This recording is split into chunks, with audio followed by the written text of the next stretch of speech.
ഇതെന്നാ ഇത് കണ്ടോ, നല്ല സൂപ്പർ വരിക്കച്ചക്കയാണ്. ഇതിൻ്റെ ബാക്കി ഇത് ഞാൻ കൊതി കൊണ്ട് ഞാൻ ആദ്യം അങ്ങ് മുറിച്ച് തിന്നു, അതുകൊണ്ട് വീഡിയോ എടുക്കാൻ പറ്റില്ല. ഒരു ഫുള്ള് പഴുത്തയാക്കാം, പഴുത്ത നല്ല വരിക്കച്ചക്ക ആയിരുന്നേ, ഫുള്ള് ഒരു ചക്ക മൊത്തമായിരുന്നു. പക്ഷെ പകുതി മൊത്തം തിന്ന് തീർത്തിട്ട് എടുക്കാനത്തുള്ളൂ. ഇതിപ്പോൾ നമ്മൾ പകുതി മുറിക്കാൻ പോവാൻ നമുക്ക് അട ഉണ്ടാക്കണം. കാരണം സൂപ്പർ വരിക്കച്ചക്ക എന്ന് പറഞ്ഞാൽ വെള്ളിച്ചോള, നല്ല നിറം, നല്ല അടിപൊളി മധുരം. നമുക്ക് മുറിക്കാവേ, ഞാൻ മുറിക്കട്ടെ ഗൈസ്.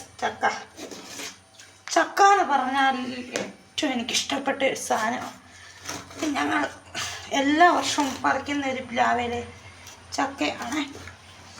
തേനൂർന്ന് മധുരമായി ചക്കയ്ക്ക്.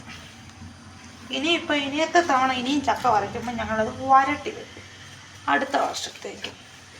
അതെല്ലാം വർഷം ചെയ്യുന്നതാണ് വരട്ടി. ഇത് നമ്മൾ വിൽക്കുകയാണ്,